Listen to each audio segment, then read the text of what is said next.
Welcome, ladies and gentlemen, to another exciting episode of the Vinny Eastwood Show, broadcasting live on AmericanFreedomRadio.com 5 days a week for your listening pleasure. We have two guests coming on today. The first, of course, is the indomitable, beyond an era, Lisa, who has lived through a number of eras, including those of many protests since back in the 60s, and now here she is leading protests herself. Lisa, welcome to the program.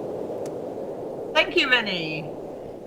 Can we just start off by talking about Kiwis Connect? I think, speaking of Kiwis Connect, Penny should be online any minute, AFR, so if you just keep watching her little Skype thingy, she should be online soon.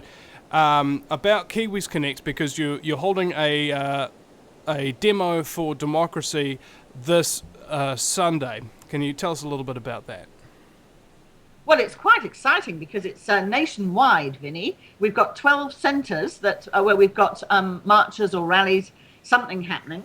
And the idea behind it is really, when we looked at the whole situation, what's happening financially, I mean, it affects the whole world, but we're really talking about New Zealand here because we're a small place and we can affect change here.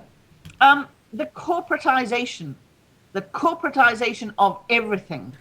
Everything is operated around finance, money, big business, small groups of people getting extremely rich.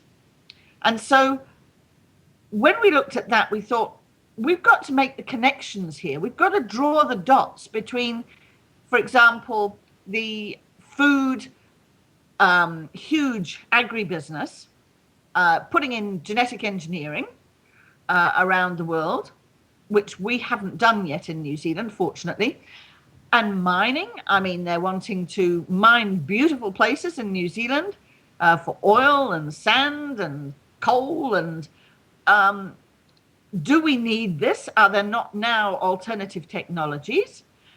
You can look at the Trans-Pacific Partnership Agreement, which is coming up in New Zealand.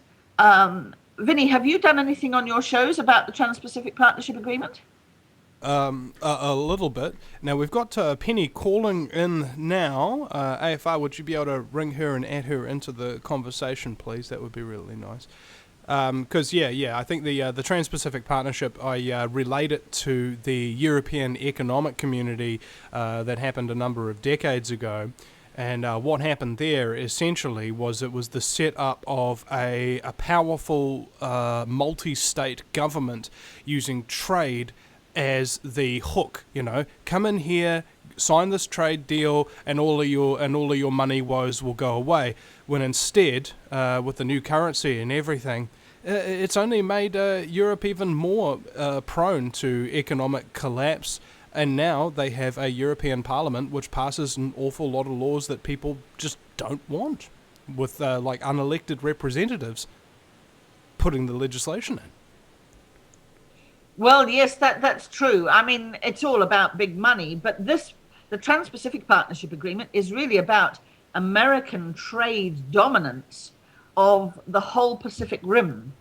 So there's about 11 countries involved in this, and a lot of Americans are not happy about it. And there are people now in Congress who have started making a noise and saying, hey, why is this so secret? Why are we not finding out the text of what's going on? So I believe that there are talks going on in Brunei as we speak. And in our New Zealand Professor Jane Kelsey, she's over there. So we'll find out. She'll be on a plane, unfortunately, flying back on September the 1st when we have our demonstrations. But quite honestly, there's some really insidious things in there. One of them being what's called investor states disputes clauses. Now, if New Zealand signs up to the TPPA and signs up for these investor states disputes clauses, it means that the multinational companies can take our government to court should we perhaps put any law in that might affect their profit. So if we suddenly in New Zealand, as environmentalists, suddenly say, we don't want any fracking here, we want a law that outlaws fracking, then the companies that are operating here or have any sort of deal to come in will say, well, this is going to cost us money. We will sue you for, let's say, 30 years projected loss of profit. And then we'll be fracked. Yeah, we'll absolutely be fracked, Vinny. So, our government with 4 million people can't possibly pay the sort of projected amounts of money that these companies will be asking for. And there are incidences in Ecuador where some of these trade agreements and things have been suing small countries like that already. So there's some insanity going on here. I believe it might have been Ecuador or Bolivia. They've recently outlawed McDonald's because it's not fit for human consumption. Jamie Oliver proved it in the US court. Now, we have Penny Bright joining us now. Welcome to the show, Penny. Oh, hi, Vinny. Sorry about that. Gremlins. Yeah, the old digital gremlins. They can be rather frustrating, especially if you feed them after midnight. Now, speaking of burning the midnight oil, we're talking here about the Trans-Pacific Partnership Agreement, and I was wondering what your take is on all of this, Penny. Well, I've actually attended 2 Trans-Pacific Partnership Agreement negotiations as a stakeholder.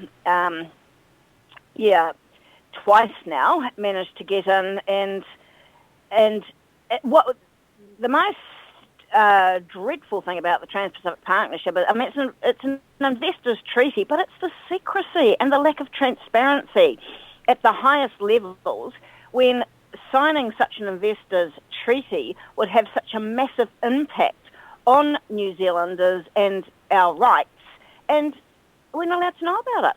And I mean, you compare that with the massive violations of our civil liberties and intrusions on the lives of ordinary people, our rights to privacy, like with the GCSB Act, which has just been railroaded through, and yet this absolute lack of transparency and accountability at the highest levels. Well, how does that work? When the will of the people is supposed to be the authority of government. Well, where's that bit come in? Somebody told me at the TPPA march that the TPPA treaty is going to be good, except for the part that benefits the Americans. And I said to him, okay, do you know what's in it? And he's like, well, no. And I say, that's because it's secret, okay? When was the last time you swallowed a pill that said it was a supplement and the ingredients were totally secret and maybe parts of it were poison, like cyanide or whatever? Would you still take that pill? Because it doesn't matter what part of the TPPA you swallow the whole pill. Well, the fact of the matter is that what is good for big business isn't usually good for the majority of us. And the reality is this whole neoliberal Rogernomics model has been... It was actually based on an absolute rorting of fraud that public is bad, private is good. Well, I mean, we've had about 30 years now, and surely it's time to actually check the mantra against the facts. And I mean, like at local government level, for example, all this contracting out of services that used to be provided in-house, I just ask people one question. Have your rates gone up or down?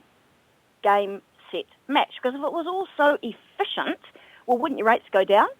And same at central government level. I mean, with all these consultants and private contractors everywhere through all these different services provided at central and local government, where is the money going and who is benefiting? Are you getting better services? Are the services cheaper? No. Well, it's time to roll back Rogernomics. It's time to roll back this neoliberal model. It's time to take our towns, our cities, our regions and our country back from corporate control. And so full credit for Lisa and the Awareness Party for kicking off this the Kiwis Connect marches and rallies that are happening all over New Zealand coming up this Saturday. Really encourage people to get out there, and Lisa can give more details, but it's a great initiative and it's about time. Thank you, Penny. I agree with everything that you've said there. I mean, not just about the me. I mean, I'm talking about community and the local government. we should have far more participation from the masses, but everybody's switched off because everything's coming from the top down. So people think that they can't affect any change, so they switch off. Whereas what we need to do is we need to reclaim people power and get people involved from the local government level and groups of people that feed into local government. And then local government should be feeding into central government. But we've been trying to get Auckland City GE free, and Amy Adams, national MP, came out and said, oh no, we want central government to make those sorts of decisions. That's not for local government. Basically, she's trying to put us with local government being just for roads, rates and rubbish. But it can be so much more. Well, of course. It occurs to me that all they're really interested in collecting our taxes for is to railroad us and give us rubbish as a result. Well, the reality is that, especially in Auckland, under this super city, super rip-off that was forced upon us back on the 1st of November 2010, and some of us, and you were there at the beginning, Vinny, when we set up the Stop the Super City, some of us, like Lisa Prager and myself, we were there from day one when we gate crashed the meeting of the bad mayors, the 4 bad mayors who wanted to help railroad through the super city legislation and against the ARC, and we said, you've got no lawful right to do this, because where's the rule of law in all of this? The rule of law being, under the Local Government Act, Section 24, Schedule 3, Subsection 49, there had to be a binding vote of electors before you amalgamated and brought together councils. We, the public, were supposed to have a say on it. And because central government knew that we weren't going to wear it, they railroaded through the super city legislation. And just to clear up a few facts here, the facts are that it was under Labor that they were, under Helen Clark's government, they wanted to push through the super city, and it was a petition that I got Peter Sharples to present. I think it was back in about November, December 2006, which the Greens and the Māori Party supported, that there be no legislative change to the governance of the Auckland region until the public had a chance to participate. And what happened was that helped us throw a spanner in the works. And then what happened was we had the Royal Commission on Auckland Regional Governance, which sort of slowed up the process for about 18 months.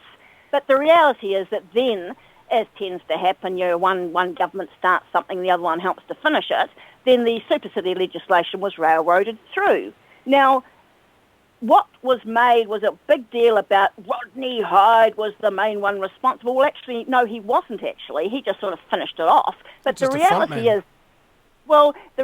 is, that the most significant recommendation of the Royal Commission for Auckland Regional Governance was the CCO model being used, and that was their recommendation, their most important one. And I did a whole lot of research, and what I found out was that nobody had ever done any form of cost-benefit analysis on the cost-effectiveness of the CCO model. And I checked with the Department of Internal Affairs. They had never done one. None of the 8 councils in the Auckland region had ever done a cost-benefit analysis of CCOs. Neither had the Office of the Auditor General. And to cap it off, I have in my possession a letter with a Treasury from Treasury with their letterhead up the top saying that they had never done a cost-benefit analysis. You've got to ask yourself, where is the due diligence when if you want to put 75% of Auckland regional rates into the CCO model when nobody's ever sharpened their pencils and actually double-checked that that's a cost-effective way of spending ratepayers' money? It's outrageous. Indeed. 75, I believe I mentioned this to John Banks at a meeting out in West Auckland, said that 75% of the council business being done by these CCOs that have never had a cost-benefit analysis does not benefit the 100% of Aucklanders who never got a say about whether or not they want this to govern their city. And he says to me, that sounds like a speech from Penny Bright. And what I should have said there is that sounds like a response from a weaseling scumbag politician who doesn't want to answer a straight fracking question. We'll be right back after the break at the VinnyEastwoodShow.com. Lisa Eyre from the Awareness Party, the organiser of the Demo for Democracy, and Penny Bright from waterpressure.wordpress.com are my very special guests. No matter where you live, globalism affects you. Did you know that the Vinny Eastwood Show has more subscribers than New Zealand Herald TV and is New Zealand's most popular YouTube news channel, where warm-hearted humour and a list of awesome guests talk about crucial issues which the mainstream media ignore. A show where you, the listener, can phone up with questions, comments and suggestions of guests. Vinny is building a hub to connect truthers with raw information they need to become active. He can help you gain further skills such as website building, producing audio and video, and creating revenue streams in your own multimedia environment. Because Vinny supports such a wide range of people in the truth movement, he is not government or corporate backed and relies entirely on your donations. Give now, give generously, or subscribe for $10 a month for access to ad-free video archives. Just visit the VinnyEastwoodShow.com and click donate. Welcome back, ladies and gentlemen, to the Vinny Eastwood Show, broadcasting live on AmericanFreedomRadio.com 5 days a week for your listening pleasure. And my very special guests are Penny Bright, how long have you been a hardcore activist? Like basically since the Springbok tour, maybe a little earlier. She's officially listed by the State Intelligence Services on the list of subversives, so it's a good fit for the show. And Lisa Eyre, the creator of Lisa's Hummus, which is like nice, all organic and everything like that. And you told me one time that there's copious quantities of hoops you have to jump through, red tape and stuff of that nature that's involved with food preparation and having any kind of sizable business in this country, which, to my mind just kind of thinks to me like, that means that anybody who's just an ordinary bloke with a really good idea and so on and so forth, unless he's willing to jump through all of that and go through all the rigmarole, he won't even bother setting up his own independent, non-slavery type business. That's the problem with this country. It's getting more difficult, Vinny. It wasn't so bad when I did it, because I just started in my kitchen with no capital. But now it's much more difficult. The food bill, which is another of these harmonizing sort of laws to harmonize everything with US laws and this whole Pacific Rim, will make it much harder for people because the compliance costs are so high. In my day, it wasn't so expensive to jump through all the hoops. And also, when you're starting a business from nothing, you and you haven't got any money, you can't pay $200 here, $1,000 there. You haven't got the money. So just on that. A bit of my background people probably don't know much about is that I'm actually a tradesperson. I have advanced trade in sheet metal engineering. I was New Zealand's first ticketed woman welding inspector, and I was a quality assurance coordinator for a stainless steel fabricator. So I actually know quite a bit about stainless steel and the dairy industry, because I was a welding tutor for 9 years at Manukau Tech, and my specialty area was gas tungsten arc welding, TIG welding, of stainless tube for what was the New Zealand Dairy Welding Standard 4703. And of course, with all this Fonterra kerfuffle that's been happening, I was very, very interested into what caused this dirty pipe. Because in 1997, I got the award at the New Zealand Institute of Welding Conference. I was the only woman, and my paper, which was how to avoid welding defects in gas tungsten arc welding of stainless steel, got the award for the best technical paper. So I know a bit about the subject, and I was regarded as an expert. So I was just really interested to know, what caused this dirty pipe? And now, of course, the news is that they got it all wrong in the first place. But I did a bit of SWOT, and I discovered to my horror that the New Zealand 4703 dairy welding standard for stainless steel tube is no more. That in April 2011, it got transmogrified and swallowed up by a joint Australian-New Zealand standard. And basically, in terms of training, it seems that technical institutes don't actually train in this area. And because I have a quality assurance background, I know that the training of people to be able to do the job in a proper way is absolutely pivotal. So that really, really concerns me. So what I was considering doing was to make my expertise available to the 4 separate inquiries that were supposed to be happening into this Fonterra debacle, because there's a big difference between quality assurance and quality control. And it seems to me that these inquiries are all focused on the quality control. Or how come it took so long to find out when this mistake happened? Quality assurance is to stop the mistake happening in the first place. And was there a bug trap as a result of a welding defect in this, because it will be stainless steel pipe, was that the root cause? And is it because the fitters on the job out at the Fonterra plant have not been properly trained? Are they contract fitters? Are they in-house fitters? Do they know what they're doing? I mean, these are serious and practical questions, and it seems that nobody else is asking them.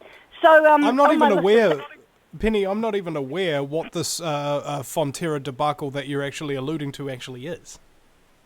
Well, this thing that's caused a big dent in New Zealand's international reputation, the fact that there was a scare about this botulism, and were Fonterra milk products, particularly for infants, safe to drink? It's a big deal. And of course, what happened was there was this big scare and this big recall because they understood that it was caused by this botulism. And now what they're saying was, oh, sorry folks, false alarm, there wasn't actually this botulism in the first place. And meanwhile, we've had all this major panic. We've had countries that, have been blocking Fonterra imports. I mean, what a pig's breakfast. But I mean, so I was under the impression that the melanine scandal was actually deliberately put into baby powder, and it was signed off by a Fonterra exec and just said, yeah, let's just put this in. Well, I mean, that was the previous. That was not this current. Was not this current debacle. So it's happened again. Well, this is the thing. It's important that you do things in a proper way. And if you do take common sense, due diligence, and make sure that you have proper plans and organisation in place, and then you have your quality control checks along the way to make sure that your overarching plan is actually being implemented, that's how you debug the job and make sure everything goes smoothly. It comes down to quality assurance, and that's the same with the GCSB. If anybody, that's the Government Security Communications Bureau, and if anyone has bothered to read the Rebecca Kitteridge report into the state of the GCSB, you would see, oh my God, what a pig's breakfast. I mean, a very covert organisation that deals with information, and it doesn't even have a proper information management system in place. And the devil's always in the detail, but when you bother to read this stuff, and given that I do have a quality assurance background, I just think, good God, as you would say, Vinny, you couldn't make this blank up. But that's it. It all comes down to quality assurance, having proper systems and organisations in place. Well, the GCSB is a pig's breakfast, and it's still not sorted. It depends what you think. It depends what you're actually trying to achieve, because it appears to me as though the GCSB director, who is responsible for spying on all New Zealanders, gets appointed by the Prime Minister, and then they approve the warrants with the Prime Minister's say so. So it just appears like a Stasi Gestapo headed by Mein Führer, basically. In essence. Well, it is. It's very dodgy. But I mean, I actually, I've done a couple of things. I mean, because I thought that I might be one of the 88 New Zealanders unlawfully spied upon, I contacted the Office of the Prime Minister and I said, okay, what's the process? To whom do I make a complaint? How do I find out whether or not I'm one of the 88 New Zealanders? And I was told from the Office of the Prime Minister to contact info@GCSB, contact the GCSB directly, because I thought, well, I contacted the Office of the Prime Minister, because the Prime Minister's in charge. I thought, oh, well, I'll muck around. Well, do I go straight to the Prime Minister? No. So then I find out that the Office of the Prime Minister has given me an incorrect email because it bounced back. So then I contacted the Department of the Prime Minister and Cabinet. Now, a lot of people don't know that these are two quite separate roles and they have quite separate functions. The Office of the Prime Minister, where the Chief of Staff, Wayne Eagleson, he's the bloke in charge there, it's basically like a party political side where they're supposed to cover the Prime Minister's national party butt, as it were, and they're not supposed to be the ones that answer Official Information Act requests. It's not the Office of the Prime Minister that's supposed to give the impartial advice. That is the job of the Department of the Prime Minister and Cabinet. But here you don't have proper systems in place. It appears that people don't know their jobs, and that you've got this Wayne Eagleston, Chief of Staff, who is involving himself in a whole range of issues where, in my considered opinion, he should butt out because it's not part of his job description. And so anyway, cut long story short, what happened was the Department of the Prime Minister and Cabinet, they gave me the correct email for the GCSB, so I made a privacy complaint, and I asked the GCSB directly. So I followed the due process as outlined. Well, a month later, I go round in a big fat circle, then I get the official reply, we can't confirm or deny. So that's a confirmation of sorts. Well, but the thing is so I am not the only person. Apparently they were flooded with complaints or privacy complaints from people who thought they might be one of the 88 New Zealanders unlawfully spied upon. That process had not been completed in terms of the follow-through. I made a complaint to the Privacy Commissioner, and they are actively investigating my complaint.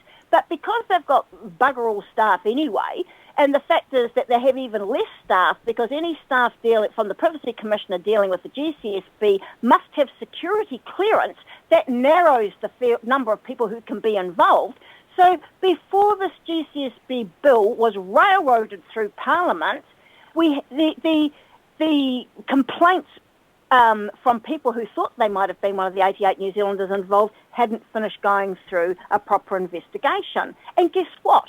The Rebecca Kittredge report, which outlined a whole stack of systemic failures by the GCSB, she came up with 80 recommendations to tidy themselves up, and 76 the GCSB was directly responsible for. Well, guess what? As of the 30th of June, Director Ian Fletcher admitted, and it's on the GCSB's own website, that only 25 of the 76 Kittredge recommendations had been implemented. So here's a brainy idea. We've got this intelligence service dealing with information. It's proven to be an absolute pig's breakfast. They haven't yet got their house in order. I know, let's give them even more power. Yeah, so we can have a whole bunch of paranoid people who can violate everybody's privacy. Now, I'm also conscious of the fact that Lisa won't be with us for the full 2 hours. She's got a lot of thing on, and we're kind of taking up a lot of the talk time. Lisa, your take? Well, I was going back to the milk powder that we were talking about. There's another aspect to that. Before you get to the stainless steel pipes, we had a big drought here in New Zealand over summer, and the farmers started importing feed. And the feed that they've been importing has had genetically engineered ingredients, probably soy. Palm kernel. Coming in. Sorry? Palm kernel. Yes, but that's not genetically engineered. The thing wrong with that is that it's destroying the rainforest in Indonesia. Oh, yes. But the genetically engineered ingredients, they are, of course, unbalanced. They don't work with the whole system of nature. So if you've got cows eating this and pooing this, it upsets the bacteria balance. And there are some vets in New Zealand who believe that the botulism scare, and it wasn't actually botulism itself, it was a bacteria that could cause botulism, that scare could have been caused by the imbalance of bacteria caused by feeding the cows genetically engineered food. So that's another thing that will have to be investigated, because they have come out in public, even though we haven't heard it on loud mainstream media. It is there. And this is part of New Zealand trying to have a clean green image. And then what happens is they import genetically engineered stuff from the US and bring it here and bring that imbalance into our natural system. So I'm quite up in arms about that aspect of it, as well as being very aware of the stainless steel aspects too, Penny. So I want to go back and just say, we talked about the events in New Zealand this Sunday, Kiwis Connect for a Positive Future. The website is kiwisconnect.org.nz. kiwisconnect.org.nz. And we've actually got a page there on transparency too, which refers to the things that Penny was talking about, and a page there on surveillance. But that's probably not quite as updated as I would like, but I seem to run out of time to do everything. Yeah, it does happen that way, and we'll be coming to break soon. And I find it very ironic that people are concerned about transparency in this country and claiming that there is none, the Prime Minister is not being transparent. And I disagree. I see right through them. And the difficulty becomes, though, is that, as you were talking about earlier when we were speaking before Penny arrived, it's about awakening the masses. You can't do that unless you've got the mass media telling the truth. And they're just not doing it. They seem to be very cozy, very comfortable, doing their little crosscuts, glancing over issues, and not going in depth to the information that truly matters. And instead of letting the activists speak, they sum it up for them. That's not good. We'll be right back after the break. Welcome back, ladies and gentlemen, to the Vinny Eastwood Show, the show that puts the harmonica in harmonising. And isn't it interesting when they do all these laws like the food bill and what have you, how in trying to harmonise, they actually just wind up harming. It's quite hilarious like that. Now, Lisa Eyre from KiwisConnect.org.nz, you have a number of protests going off over the country. I think it's about 12 different locations, and we want to spend this segment just going over that and the reasons why people want to turn up and exactly where they're supposed to turn up to this Sunday. Go ahead. Well, it's a demo for democracy. Democracy is not alive and well in New Zealand. We have a government that pushes through legislation that is not fully discussed. I'm speechless really about what's been happening. Everything's pushed through under urgency, and I firmly believe that the underlying reason for a lot of this stuff is the Trans-Pacific Partnership Agreement and the corporatization of the world. So our rallies this Sunday, slightly varying times. Kerry has gather at Kerry Domain, bring a picnic. There will be speakers and a time for you to have your say. Whangarei, Cameron Street, gather at 2 p.m. for a 2:30 march. Auckland, gather at Queen Elizabeth Square, which is at Britomart, at 2 p.m. for a march at 2:30.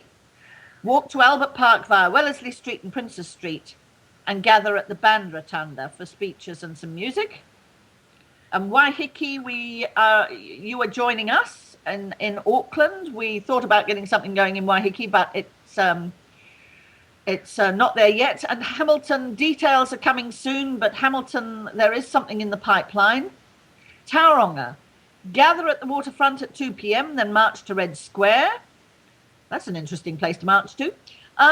Gisborne. Now, Gisborne are being very individual, and they decided that there's not many people in downtown Gisborne on Sunday, so they're going to do it on Monday. Come together on Customs Street, opposite the police station by the Big Taniwha, on September the 2nd at 2 p.m, with a planned departure at 2:30. Palmerston North. gather at the square in Palmerston North at 2 p.m. You'll be walking around the square. Wellington, Cuba Street, Bucket Fountain at 2 p.m. and march to the Beehive. Nelson, join in solidarity at the Cathedral Church steps for a sit-in at 2 p.m.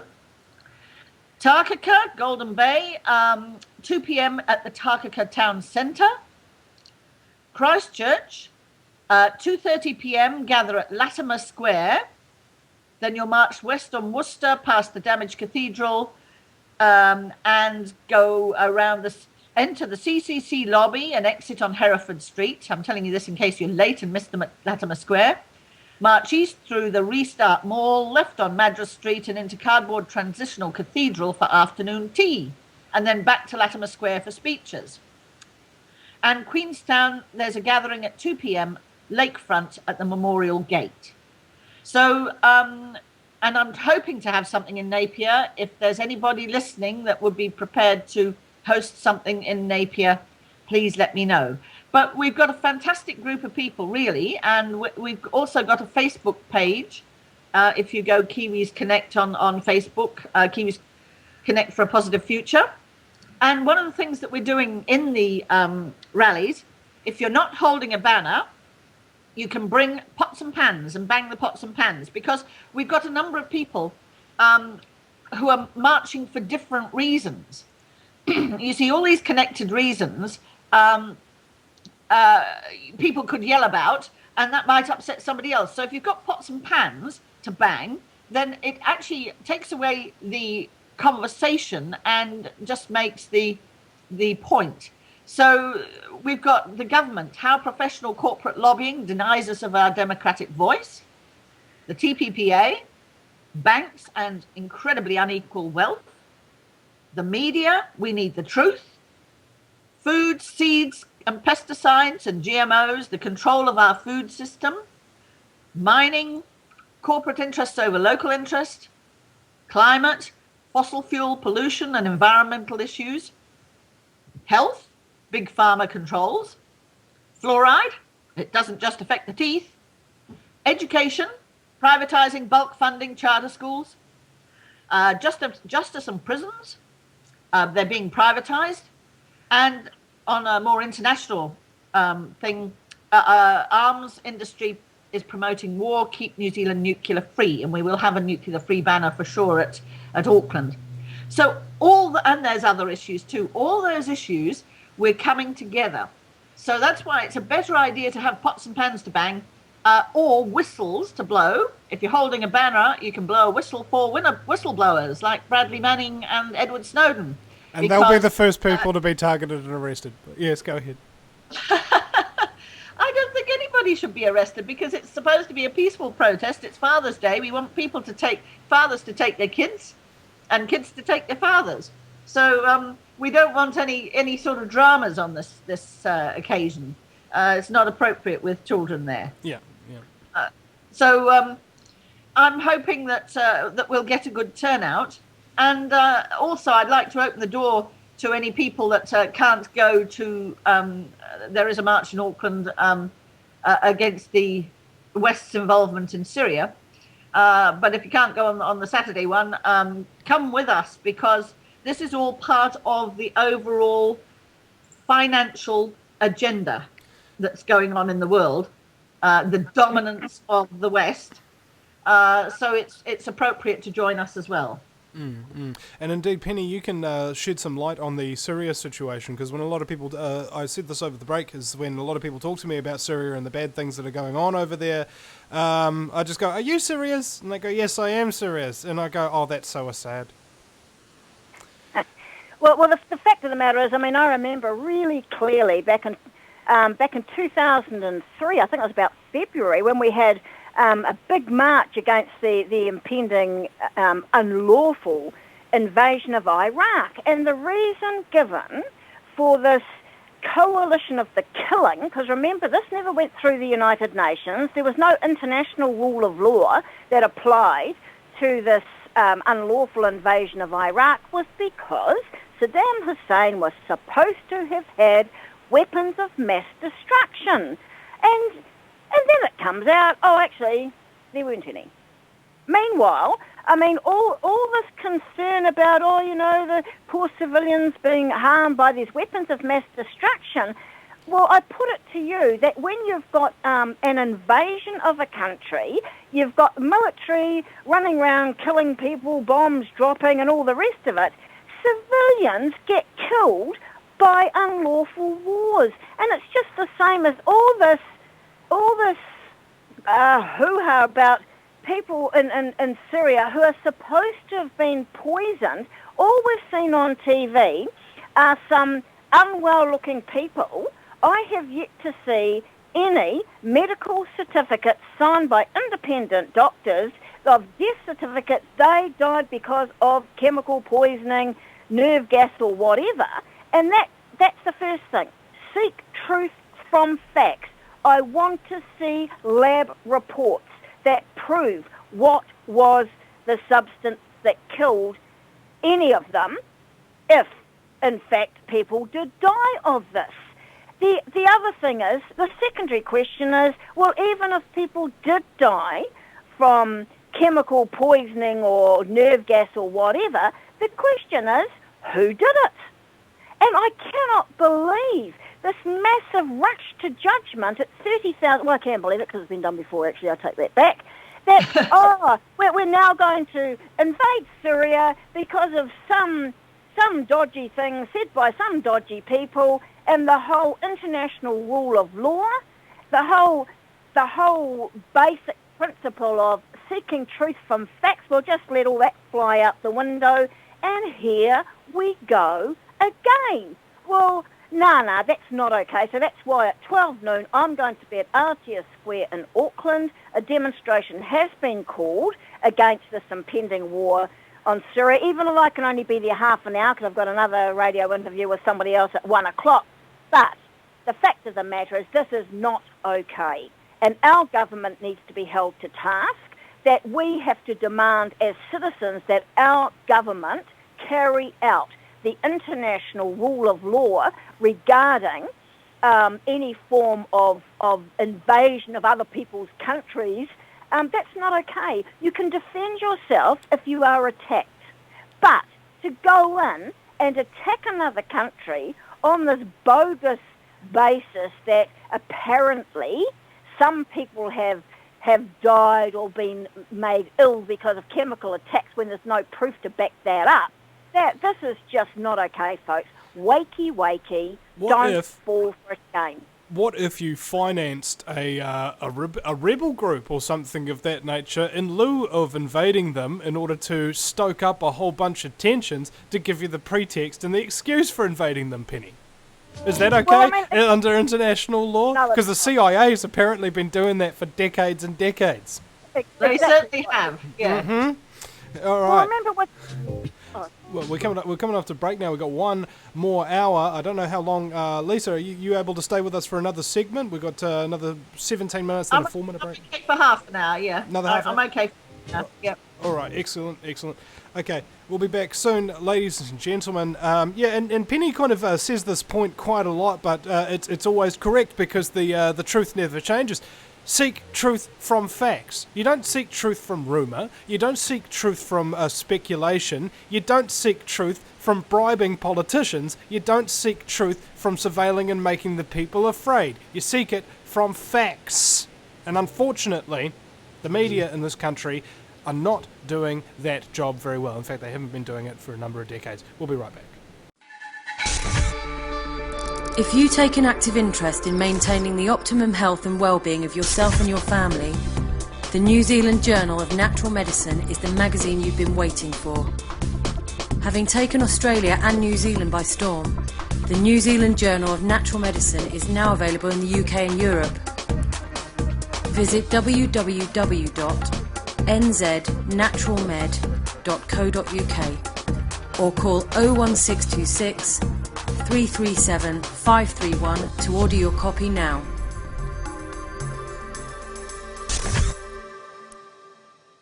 Welcome back, ladies and gentlemen, to hour number 2 of the fastest 2 hours in talk radio. It's the Vinny Eastwood Show, broadcasting live from the Fukushima irradiated wasteland island-chained nation in the sunny slave South Pacific, where it's so bright that everybody must have a part-time job as an energy-saver light bulb. There's certainly that much mercury in the fish down here. And my very special guests are Penny Bright, from waterpressure.wordpress.com, and Lisa Eyre from kiwisconnect.org.nz. Now, we have covered a number of things so far. We have talked about the unlawful setup of the Shuposheti, and the TPPA, the Transgender Partnership Agreement, which will certainly destroy any form of economic prosperity for the entire oceanic region. Essentially, anywhere around the Pacific Rim countries, your economy is basically going to be under the control of the globalists now, and there won't be jack you can do about it, except in the World Court, which they own. We've also talked about the invasion of Syria, the alleged upcoming invasion of Syria. We can see the drums of war being beaten overseas. We've talked about the many eclectic things that are wrong with this nation and the world right now, and how Lisa is attempting to bring them all together at the Kiwis Connect protests this Sunday, and in the case of Gisborne, on Monday. And of course, it doesn't matter how many topics you cover on a show like this where people are free to speak, because there's always more. Have you heard of the fractal universe theory? It goes like this, you look into a cell, just an ordinary blood cell, and within that blood cell you find out that it's made up of all of these other little cells that move around independently and make up that one cell. Then you look into one of those, and it turns out that that little one is also made up of all of these things, infinitely down. Same as when you look out into the stars. When you see a galaxy, you will actually see that that one galaxy is just one part of an entire red dwarf star cluster or something of that nature. And you zoom out on that, and the red dwarf star cluster is part of blue dwarfs, or so on and so forth. Infinitely up the scale and infinitely down the scale. That's the fractal universe. One thing equals another. Further below or further above, it's the same thing. And when we talk about scumbaggery, which I believe is the main primary focus and cause of these problems that we are eclectically suffering upon planet Earth right now, it occurs to me that scumbaggery is also fractal, because at each particular instance of scumbaggery that you look into it, infinitely more quantities of scumbaggery come to light as you look slowly but surely deeper into these topic matters. This is the big picture. Ladies and gentlemen, there is a world government coming. It's being set up, it's openly admitted, it's all been planned for a very long time. War is part of it, corporate interest is part of it, making everybody sick is part of it, surveilling everybody is part of it, and for me, that's part of the reason why I'll be there at this Lisa Eyre's protest, is because of that broader agenda. And that is what I believe is the true connection between all of these things that this protest is collectively about. Lisa, Penny, words to add? Well, Vinny, your description of the universe, to me, is totally how I think it is. I'm sure it's scientifically how it is. One of my passions is actually when we utter a sound, when we say a word, there again, you're putting out a vibration into the universe. So the reason I'm thinking about your repeating patterns of scumbaggery, or I would call human greed, is also why I'm trying to change the language that we're using in the demonstration. I'm using the word demonstration, not protest, is because I'm trying to change the language into positive, so that we're putting out all those many waves into this universe of positive. And I sometimes wonder when patterns in nature, and I'm asking a question here, not giving a statement, but patterns in nature repeat. That's what a fractal is. It's a repeating pattern. So when you try and stop something, like stop the GCSB bill, that's actually working against the patterns in nature. This is just a theory. But if you try to put something like a GE-free New Zealand, a nuclear-free New Zealand, you're more likely to have success because it's actually putting out positively what you want rather than stopping what you don't want. Are you calling for a GCSB free New Zealand? Well, that would be much better, yes. An NSA free New Zealand? Yes. I'd be hoping for that, wouldn't I? The NSA has been surveillancing New Zealand for goodness knows how long, and so many of us have been under surveillance for goodness knows how long. So it wasn't really very much of a surprise when Edward Snowden said things or when the GCSB bill came up, because I think I've known people who were, under surveillance and having their phones tapped since I was a teenager. And that was quite a long time ago, Vinny.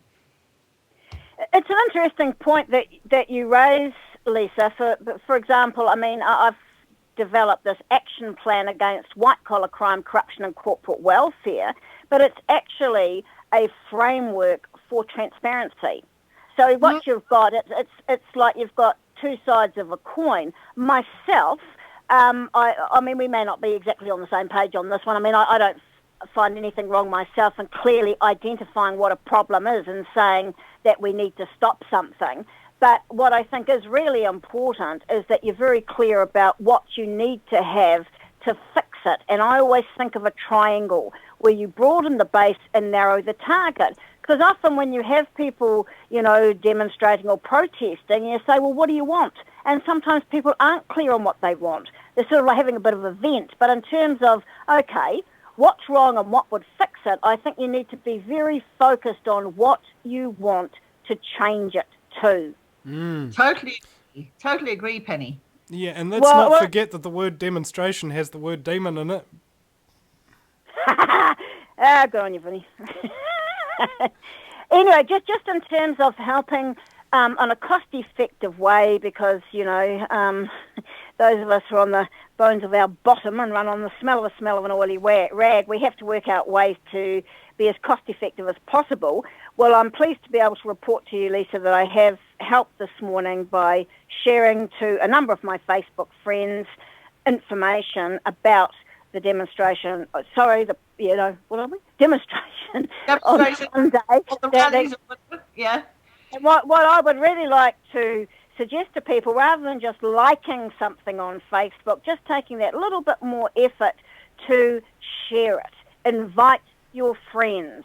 Get the word out, because we are all centres of overlapping universes. We all have family, friends, neighbours, workmates, associates. And if we do what we can to ripple that message out amongst our universe, and then others do it, then you've got all these, it interconnects, and it really helps get the message out. So that's one thing that people can do. If you can text people, just say, you just get on your mobile phone and say, Sunday, 2 p.m, Auckland, blah, blah, and ask people to forward that text. That's a really effective way. It costs you bugger all. And what could be easier than that? You know what I really hate is when the people say, oh, protesting doesn't matter, it's pointless, and then they don't turn up. They don't invite people to come. They don't help out. They do nothing, and then claim that the people who are doing something are the ones that were wasting their time. Well, it's a very good... Sorry. Oh, I was going to say, the thing with what we're trying to do here on Sunday is to raise the awareness of the problems. Because if the awareness of their problems is raised, the conversation starts. We still will have trouble with the media, because our New Zealand media isn't impartial, but we can start our own media. I mean, Vinny, you've got your own media. The more things that we can do in that way, so that we can get the real stories out there, the better. So I'd like to see movement happening after the march. We've said 10 days of activities, but I've actually been too flat out to organise anything yet. But I've got 10 days to do something in. But really, to get the message out as to this massive greed that has consumed a very small, well, the 1%, as the Occupy people say, and the 99% people are going down the gurgler. And then just add to that, and you've got war. You've got this incredible war machine driven by a few countries, such as the US, Britain, and France. And they're dying to go in and put some agenda in there to create dominance around the world. And the Trans-Pacific Partnership Agreement is actually a challenge to China. It's a trade challenge to China. So there's so many big agendas that are not discussed in the media that we need to get the conversations going about.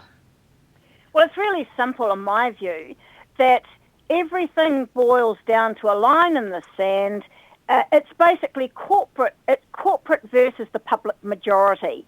You see, like for example, I'm going to bring this up. I mean, you know, I'm an Auckland mayoral candidate. Well, I'm not going to do something for all Aucklanders. I'm going to be a corporate nightmare. The posters that are up around town say that I will stop corrupt corporate control. So I'm using 2 C words there, and I can tell you right now it is really helping to generate a lot of discussion. And that's really important because with Auckland, the herd of mammoth elephants in the room is the Committee for Auckland. And I'll say it again. People, if you really want to know who is running the Auckland region like a business, by business, for business, just Google Committee for Auckland, go to their website and click on membership. Doesn't it cost you like 10 grand? Doesn't it cost you like a couple of grand or something to become a member? Indeed. It is a private, powerful lobby group that is effectively the Business Roundtable, which no longer now exists. The Business Roundtable on steroids. It's CEOs of... That's because people decided that they didn't like the Business Roundtable and saw that it was controlling Auckland by corporate means. And so they got together and formed a new club with a different name, and it'll take another 10 years to expose that. And when it does get exposed, they'll just change the name again. It's how these people work. Well, they're going to be exposed all right because when I got my 300 words as a mayoral candidate in the Herald, I said, you know, who elected this unholy alliance of the New Zealand Property Council and the Committee for Auckland? I named them, and I did actually put the website there so people could look for themselves, but that got edited out. But guess what?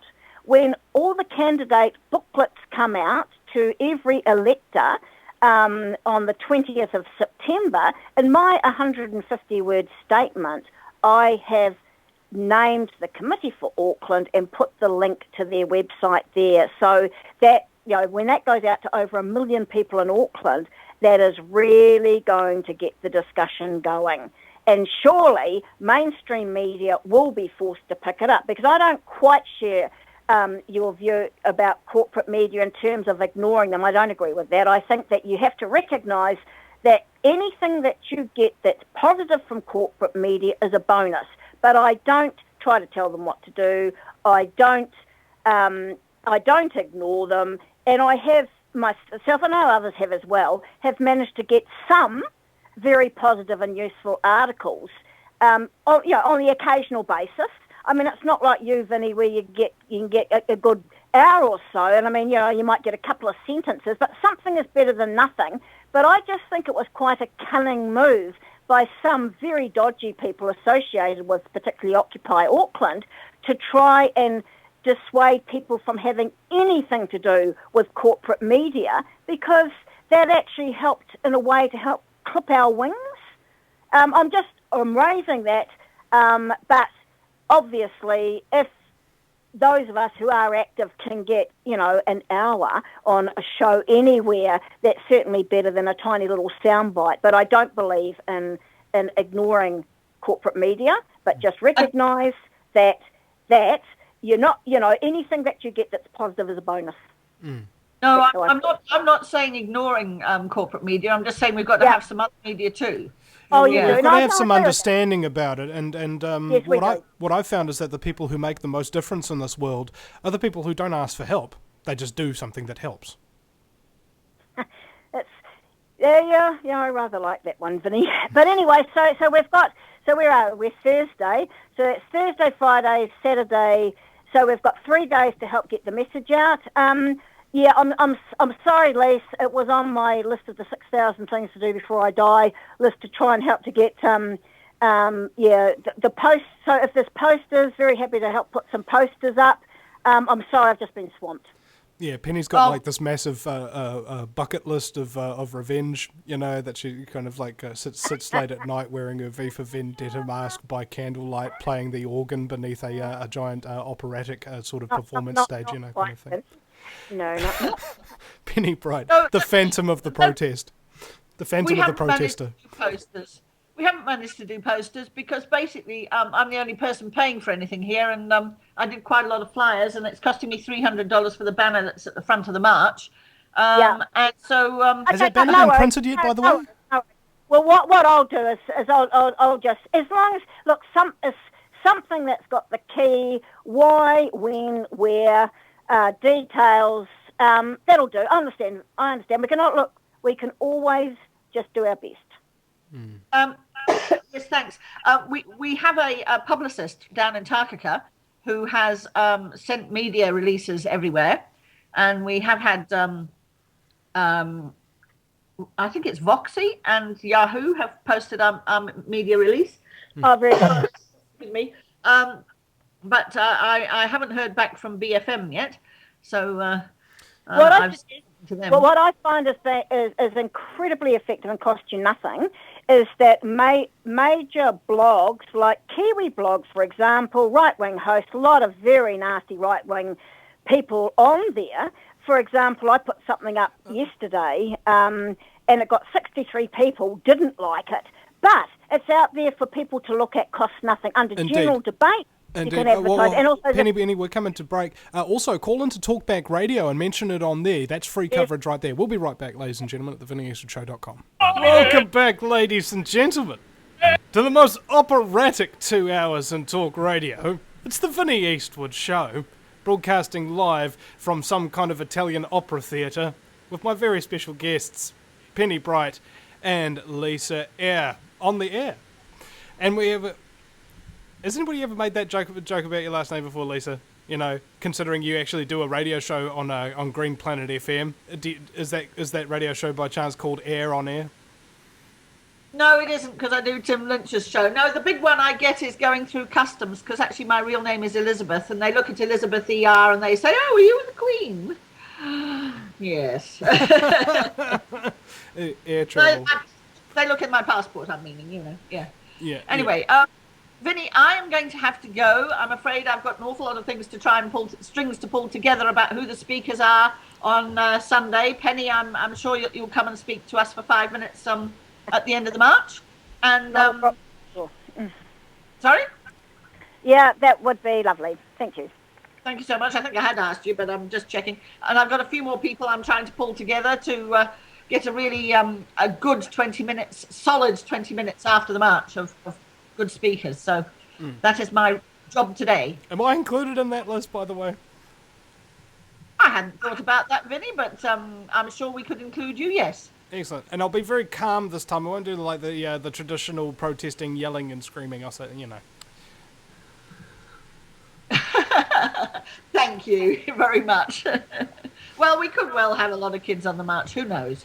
Yeah, indeed. Well, what I do with protest marches now is I try to tell jokes over the megaphone with the chanting and regular stuff, and then try and speak calmly but very seriously towards the ends of the march. And I think it balances out quite nicely. That's good. Yeah. Okay. All right, Lisa, thank you very much. See you on Sunday, Vinny. All right, and ladies and gentlemen, Lisa's websites are kiwisconnect.org.nz. That's Kiwis with an S, connect.org.nz, and also theawarenessparty.com. That's theawarenessparty.com. And Lisa, just again want to thank you very much for your efforts, because I've been to lots and lots and lots and lots of protests, and they all seem to be organised by the same people, and they all seem to cover very minimal ground and just very specific issues.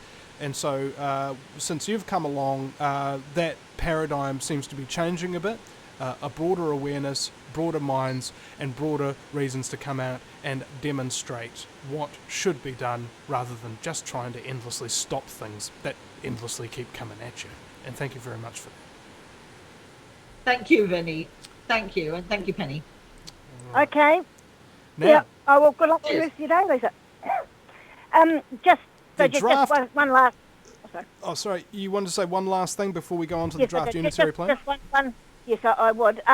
That in terms of people who may feel moved to come on Sunday, if you're not happy about the GCSB, if you're not happy about the proposed sale of Meridian Energy, if you're against the Trans-Pacific Partnership, war on the poor, the role of banks, attempts to control our food supply and introduce more genetically modified organisms, if you're opposed to mining, fluoride, the tax on education, arms, etc., do come along. Corporate control is what this Kiwis Connect March is all about, and what we want is as bigger, wider numbers of people as possible. Auckland, 2 o'clock, Queen Elizabeth Square, and that's Britomart basically. And if you look for details on Demo for Democracy, you can find out where demonstrations are happening in other parts of New Zealand. Just giving that a final plug. Okay, thank you, Vinny. Thank you, Penny. Thank you. Okay, bye-bye. Bye, Lisa. Okay, now, Auckland, coming up with the draft unitary plan. This is the big issue for me. In fact, I covered it on the radio yesterday, Penny, that when I look at unitary plan, when I look at whole things for the whole region, and when I look at the committee for Auckland steering the whole thing, I see Agenda 21. Yes, very, very interesting that you should say that. A lot of people haven't got a clue about UN Agenda 21. Just the real short version is that UN Agenda 21 came out of the Rio Principles from Earth 1992, a Rio Summit, and the essence of it was people of the planet's in a mess, it's all your fault, you need to sort it out, and you mustn't look at the role of corporations, particularly multinationals. They are out of the equation. They're exempt. And so exempt. And so, hello. So multinationals and corporations have got no responsibility towards polluting the planet through genetically modified organisms, through the effect on the environment through war and all those huge companies that make a fortune out of warmongering. Give me a break. Anyway, so that's the essence of UN Agenda 21. And as soon as you see the words sustainable, as soon as you see the word smart growth, ding, ding, ding, ding, ding, they are UN Agenda 21 words. And what you've got to understand is, although they purport to be concerned about the community, what you've got to look at is the role of corporations, because under UN Agenda 21, what they're looking at is public-private partnerships, which of course are the more modern form of privatisation, where what happens is that it helps to smooth out the highs and lows of the capitalist cycle, and big companies get a guaranteed income stream. So look at where the money's going, look at who's benefiting. So, but as far as the Auckland draft unitary plan, or as I prefer to call it, the daft lunatic plan, that has been based on the myth that there are supposed to be an extra 1 million people coming to Auckland over the next 30 years. Okay? Now, what happened is, because I'm an investigative activist and I've got a questioning mind, as soon as I heard these figures, because it's like the Hitler technique of the big lie, you just keep repeating and repeating and repeating something, so it becomes like a self-evident truth. And it's like, well, hang on a minute, where did the extra 1 million people coming to Auckland over the next 30 years actually come from? And you do a bit of digging and you find out that the rule of law covering the Auckland Spatial Plan comes from the local government Auckland Council Act 2009, Section 79(4)(c), which is that spatial planning must be evidentially based. So, again, seek truth from facts. And what I managed to dig up was a letter from the Department of Statistics where they were specifically asked for their advice on population growth projections, and they were asked did they think that a medium population growth projection that was reasonable for use for the Auckland Spatial Plan, and they said yes. Medium population growth projection, which is about an extra 700,000 people. Then I find that there was one person, just one person, the Chief Planning Officer for Auckland Council, Dr. Roger Blakely, who gave the advice that they should use the high population growth projection, which is an extra 1 million people.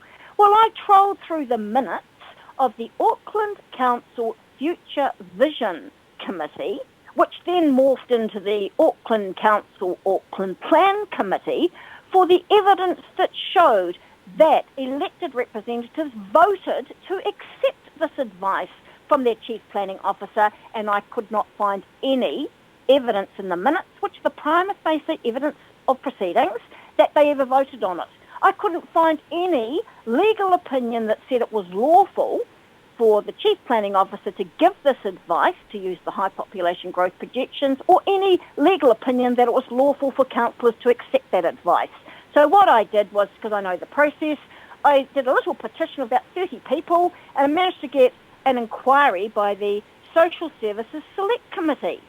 And they asked for, this was on the basis of a petition, questioning the lawfulness of Auckland Council relying on these high population growth projections, especially when major infrastructure suppliers, water care services for the water, Auckland Transport for the transport, they were relying on medium population growth projections. I was asked to provide further evidence, which I did, and you can find this on www.pennybright, number 4, pennybrightformayor.org.nz. You can see the evidence there. And so what happened was I provided evidence in the form of a letter from the Minister for Statistics, Maurice Williamson, who advised that the Department of Statistics were the place to go for information regarding population growth projections. So you get your advice from the experts and then you ignore it. Well, how brainy is that? Well, and anyway, it depends whether or not you have an agenda in place, and if the facts don't fit your agenda, you don't include them into your decision making. Well, what was to cut to the chase, the Social Services Select Committee, they reported back, and so my petition requested that Parliament declines to proceed with the Housing Accords and Special Housing Areas Bill until the lawfulness of the reliance of Auckland Council on the New Zealand Department of Statistics high population growth projections instead of their medium population growth projections for the Auckland Spatial Plan has been properly and independently investigated, taking into consideration that both Auckland Transport and Water Care Services Limited have relied on medium population growth projections for their infrastructural asset management plans. The report of the Social Services Select Committee, in summary, was that they asked the Chief Planning Officer, who said it was prudent for Auckland Council to provide for the highest population growth, and the Mayor of Auckland has also said that using the high growth projection was the appropriate thing to do, and that the council should not be too conservative in their assumptions about population growth. Have you considered, Penny? Just let me finish. And so the Select Committee said, we consider that the response to this issue provided by council appears reasonable and therefore have no matters to bring to the attention of the House. Just finishing, my argument or my question was it lawful? And I don't care whether they think it was reasonable. These are the people, the MPs who make the law. Don't you think it's fair to expect them to uphold the laws that they pass? So I have sent yesterday an open letter to the Social Services Select Committee asking for them to urgently reconsider their report and base it on whether or not it was lawful. So I threw that little spanner into the works, and I've just rung this morning, tried to talk to the clerk of the Social Services Select Committee to check what have the Social Services Select Committee done with my latest request, because I did advise them that I intended to put this in writing to them. So, I mean, this is the thing, seek truth from facts. Presume nothing, check everything. Now, it's also part of the UN Agenda 21 to do smart growth. That means compacting people into particular areas and cities and more or less trying to drive people off the land, and eventually will restrict all access to the land for people permanently. It's my contention, Penny, and I'm not sure, and I wonder if you've considered this, that the reason why they're perhaps using these projected growths is not because that's the natural projected growth, but because they're going to artificially make that happen by driving people off the land, forcing them into the cities. And this is also another part of the unitary plan, which we covered on the show yesterday, is that they will be allowing high-rises to be built both in urban and suburban zones. And, before we know it, it'll be like Megacity 1 on Judge Dredd. The cursed earth is outside the walls, and the only travel that you can do is restricted and highly surveilled. Well, the issue here, which is getting a lot of traction now, is why does all this growth have to come to Auckland in the first place?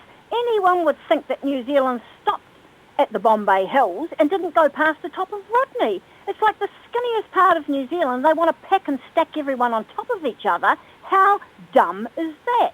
And who benefits from all this Auckland growth apart from property developers, speculators and overseas investors?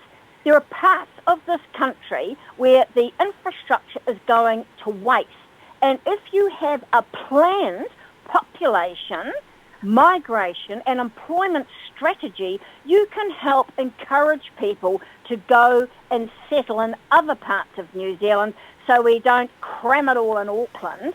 And it's just common sense. But the market madness model for growth is not a planned and sensible model. You have to look very hard at who's benefiting. And I would ask people to consider a form of corrupt practice known as state capture. And I'm looking here at the role of corporate charity and property developers working hand in hand in order to personally, financially profit from this Auckland growth. And here I'm referring to the Tamaki Transformation Development Project. Well, we'll talk about the Tamaki Transformation Development Project just after the break. Ladies and gentlemen, you're listening to the Vinny Eastwood Show. My guest currently is Penny Bright, 20-year long-standing, hardcore investigative activist, probably one of the most hardcore women that you've ever seen in this country, ever. We'll be right back after the break at thevinnyeastwoodshow.com. Yeah. Welcome back, ladies and gentlemen, to the Vinny Eastwood Show. There's only one show like this in the whole world, really. You name me another show that talks about real serious issues 5 days a week, 2 hours a day, and puts in a little bit of wry humour there just to make sure that all of this terrible, horrible, no good, very bad business doesn't freak you out. For example, I just came up with a creative solution to the oil problem that they're having off the coast of Florida, and all of these oil leaks and things since the Gulf of Mexico incident a number of years ago. I was thinking, you get cops to stand on the beach and megaphone at the oil in order to try and get it to disperse. You can get them saying, "If you do not disperse, you may be arrested or subject to other police action." I mean, it'd probably disperse it a lot nicer than Corrects at 9500 at any rate. Penny Bright is my very special guest, and we were just talking before that. It's your 41st year of activism since 1972. Well, in my seventh form year in 1972, I helped to set up a branch of the Wholesale Racist Tours movement at my college, Kuranui College in Greytown. I did have sort of 12 years where it sort of went on low for a while when I was busy doing an adult apprenticeship as a sheet metal worker. And, but that gave me some knowledge and understanding, which has really helped since. Like, as you know, I've never been to university. I've never had a day's legal training in my life. But as a quality assurance coordinator for a large stainless steel fabricator, I was used to reading codes and specs. It's very similar to legislation, where you've got paragraphs which are separated by numbers and letters and brackets. The secret is just read it. Just read it. Because I tell you what, often the ones in power, they don't. They just make it up. And when you get to be in a court of law and you've actually got a judge who's just a wee bit, maybe a little bit sympathetic that the occasional rather peculiar citizen stands on their hind legs and has a go, and you quote the law, and you get your enemy in the witness box, and you can see they're just making it up. I think that's part of the reason why I have been very successful in court, because read the law and demand that it's upheld. Now, you've been arrested 22 times at Auckland Council. No. No? Oh, there's Auckland Council, but in my life I would have been arrested over 40 times, but it's all political. But I mean, that's an average of one arrest per year. You're not messing around. Well, the thing is that I think we're just sort of a bit past that stage, because where it was rather hilarious with Auckland City Council, in the end the cops refused to come. They were sick of losing in court, and in the end they said to the mayor, "We're not your security guards." So the mayor calls the sheriff, and the sheriff says, "Well, we're not coming." It's probably a little bit unusual. And now they get private security guards to throw you out, as they did me that time when I was just filming you. Well, I have to say that under the Auckland Council, no, we've sort of, I think we've moved to a new stage now. And I mean, I remember back in the bad old days, about 2004, 2005, when you used to go to council meetings and make submissions. It's like you're this little bit of dirt and they were way up high and all powerful. It doesn't feel like that now. They listen. Maybe not for you, Penny, but, they've gained respect for you because they know that they'll lose at the end of the day if they act tyrannical. But who says they treat everybody like that now? Well, the thing is they should treat everyone like that in a proper way. But you see, the thing is that I just want to put in a bit of a plug here and seize the moment. As you know, I am standing again as a mayoral candidate, but what I think's so exciting this way around is, given that 50% of people don't even vote, given that the vote's liable to be quite sort of split because the Reverend Yusufeli Nasa is standing against Len Brown, because basically Polynesian people have not been well served by Len Brown. That'll help split the vote. We've got an American, John Polino, who has not been to one council meeting. Not one council meeting. So I kindly refer to him as like Johnny Cash. And then there's Johnny come lately. Fellow activist John Minto, who over the 35 years that I've known John, and I've got a lot of respect for his ability to focus and to work hard on issues which have helped a lot of people. But by the same token, I think that if you want to be the mayor, you need to put the time into local government, and these two Johnnies have not.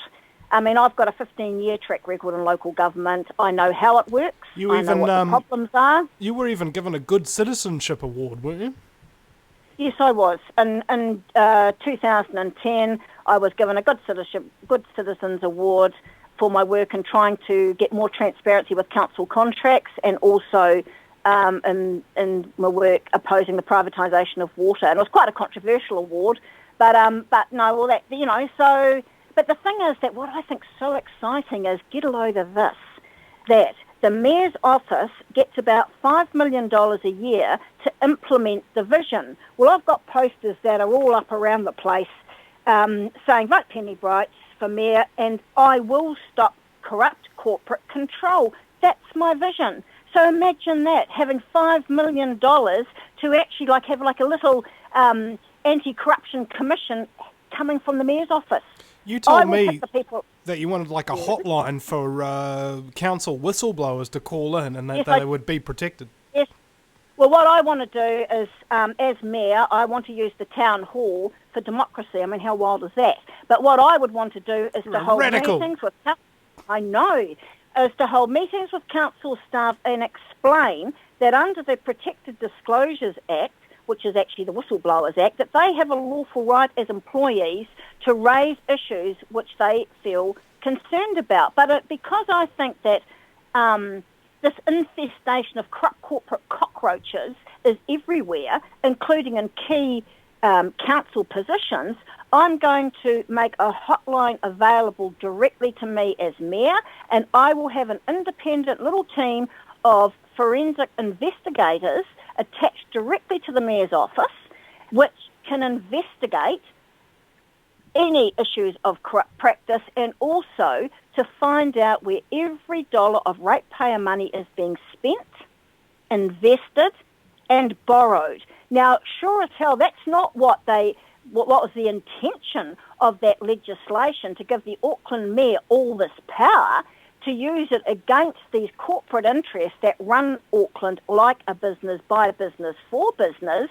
But where I am now much more subversive than I've ever been in my life, it's the concept of using the system against the system, using the law against the law. And what are they going to do? As mayor, trying to make sure that we have genuine, open, transparent and democratically accountable local government at Auckland Council level. What are they going to do? Take me to court?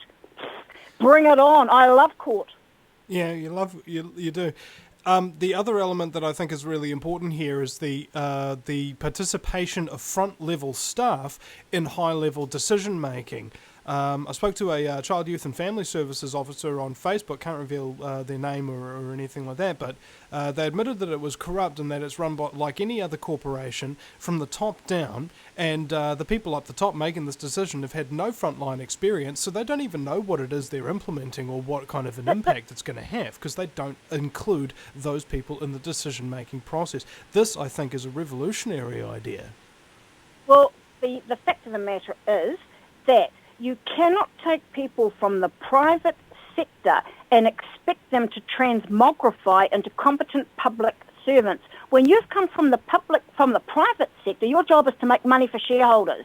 And you bring your private sector ways with you. You don't know the law that covers the public sector. You don't have the culture. You don't know the regulations.